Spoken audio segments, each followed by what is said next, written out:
Olá, queridas alunas, queridos alunos, espero que esteja tudo bem com vocês. Promare na área, bem-vindos a mais uma aula de artes e teatro.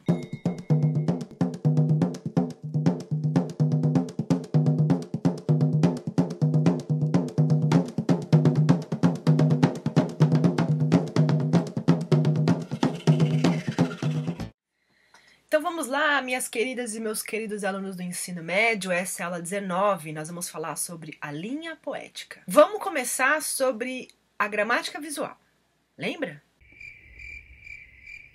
Bom, para construir uma imagem, muitos artistas pesquisaram quais seriam os elementos básicos da composição visual. Alguns chegaram à conclusão de que eles são três: ponto, a linha e o plano. Ponto, gente, é muito simples. Vocês sabem o que é um ponto.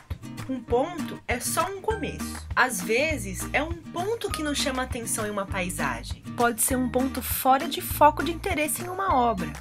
Um ponto geométrico ou o início de uma linha. Nessa imagem criada por Duchamp em 1923, é possível identificar algum ponto?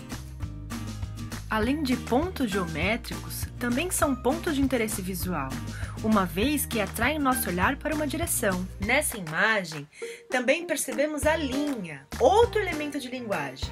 Elas são curvas e há linhas grossas e finas, não é mesmo? As linhas são deslocamentos de pontos ou o próprio ponto em movimento. Por exemplo, se você pegar um lápis e fizer um ponto no papel e depois arrastar esse ponto para alguma direção por algum tempo, o que você terá? Experimenta aí. Você vai observar que criou nesse traçado o rastro do ponto, ou seja, a linha.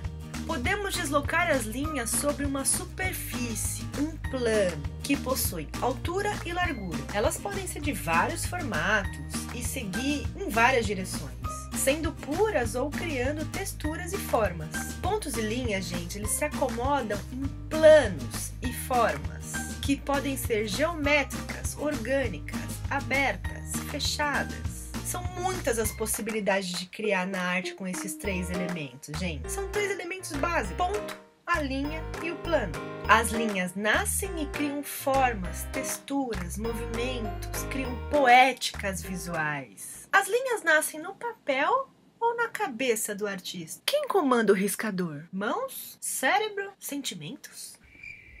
Linhas nascem de muitos riscadores, desde os mais antigos e simples, como o giz e o carvão, até as canetas eletrônicas que levam para o computador linhas virtuais. A linha pode ser pura, feita com um único traço, ou pode ser composta por um tipo de textura, resultante de várias linhas que se aproximam ou se entrelaçam.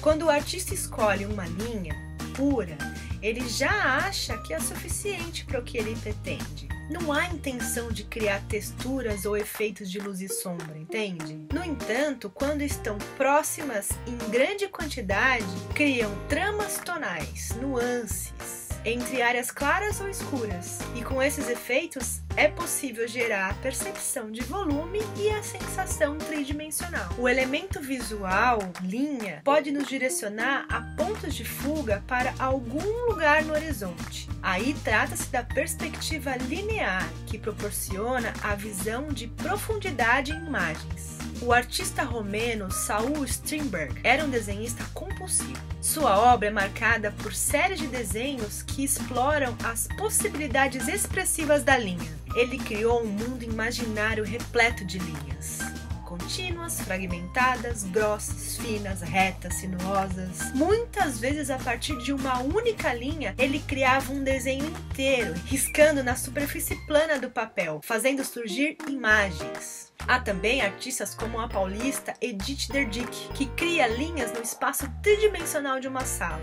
Nesse caso, gente, a linha não é desenhada sobre um papel ou algum tipo de suporte bidimensional, mas sobre o próprio espaço. É um desenho que se expande, ganha grandes dimensões, transgride o espaço tradicionalmente bidimensional para ganhar mais espaço na tridimensionalidade, uma concepção contemporânea de desenho expandido. Uma nova maneira de apresentar a linguagem usada desde os tempos remotos da nossa história cultural, o desenho. A gente sabe que na contemporaneidade os artistas buscam formas de ampliar suas possibilidades expressivas, criando com diversas técnicas materialidades e em diferentes meios, que podem ser tanto materiais como eletrônicos. Desenhos feitos em grandes escalas, explorando o espaço tridimensional, como nessa obra aí, Trama, de Edith Derdick. A linha, por meio de gestos do artista, pode construir formas abstratas ou figurativas. Ela dá forma ao desenho como linguagem, ou é usada em esboços, projeto para depois renascer em outras linguagens. Veja aí esse esboço do projeto da instalação Tramas de Edith Derdick. Em cada linguagem artística, a linha se comporta diferente, porque ela ganha corpo com a matéria. Na gravura, por exemplo, ela pode ser riscada na matriz, na superfície do cobre, ou sobre os veios da madeira, na pedra litográfica, e assim vai. Na escultura, a linha pode ser apresentada mais grossa, mais fina, meio curva, pesada, mais suave, feita de cobre, de concreto, arame e outros tantos materiais. Em vários momentos da história da arte, gente, os artistas se reuniam para conversar e divulgar suas ideias. Luiz Saciolotto participou do grupo Ruptura, que desenvolveu no Brasil a arte concreta. Nesse momento da história da arte brasileira, os artistas ligados a essa corrente artística gostavam de criar imagens na abstração geométrica e exploravam os elementos da linguagem nas artes visuais com ponto, linhas e planos. Eles pesquisavam também sobre cores, formas, texturas, luminosidades e movimentos em composições abstratas. Buscavam a arte em suas formas mais puras, buscando a poética da forma. Ao observar uma imagem, notamos que alguns pontos eles podem nos atrair para determinada direção. Vocês sabem que os artistas do Renascimento estudaram isso a fundo e criaram verdadeiros tratados matemáticos.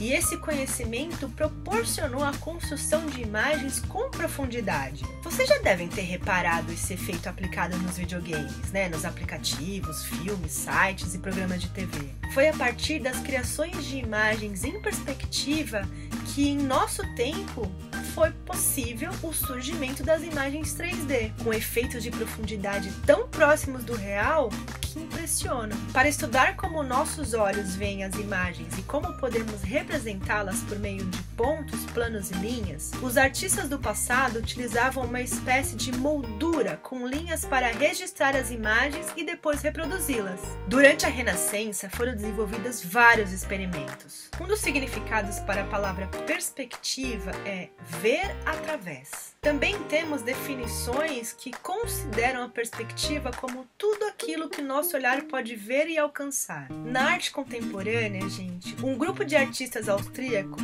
criou em 1977 essa instalação em proporções gigantescas para homenagear os estudos renascentistas. Trata-se de uma estrutura de aço com 31 metros de comprimento, 14 metros de altura e 16 de largura. Assim, o público pôde se posicionar para ver as linhas e pontos de fuga no horizonte. A linha também pode ser feita de luz, sabia? Certa vez, Pablo Picasso usou uma lanterna em sua sala escura e experimentou criar desenhos no ar. Não é que deu certo? As imagens foram capturadas por um fotógrafo da revista Life em 1948. Essa técnica é chamada de pintura com luz, e para conseguir esse efeito é preciso haver uma exposição de luz durante um tempo diante da câmera. Hoje em dia, há câmeras fotográficas super modernas, né, que possuem esse recurso. Você regula lá o tempo para a exposição, mas antigamente não. O fotógrafo ele precisava segurar o obturador aberto por determinado momento para captar aquela imagem, então ele precisava sentir o momento certo de soltar. E precisava ver a foto revelada para ver se deu certo. Então era um processo muito mais demorado. Então, gente, é isso. Deu para perceber que a linha, ela tá muito presente na nossa vida, não é mesmo? É só olhar ao redor. Se hoje grande parte de nós fica ligado lá no celular, ouvindo música, acessando aplicativos na internet, pode ter certeza que eles são repletos de pontos e linhas. Mas em contraponto, algumas pessoas ainda podem riscar linhas enquanto esperam para passar o tempo, ou quando indicam um caminho desenhando o mapa. A linha é o primeiro elemento visual em que nos aventuramos a criar imagens. Lembra no outro vídeo passado que a gente falou sobre como as crianças ainda costumam desenhar livremente, rabiscando em qualquer superfície, papel, até nas paredes? Ao desenhar com as linhas, gente, nós criamos um mundo imaginário, criamos tramas. Observem mais as linhas, escolham paisagens, olha para uma placa, sei lá, procure perceber onde está o ponto de fuga. Aproveite, crie desenhos, inspirem-se! Então é isso, não se esqueçam da atividade no Maestro, qualquer dúvida é só entrar em contato. Um beijo e até a semana que vem. Tchau!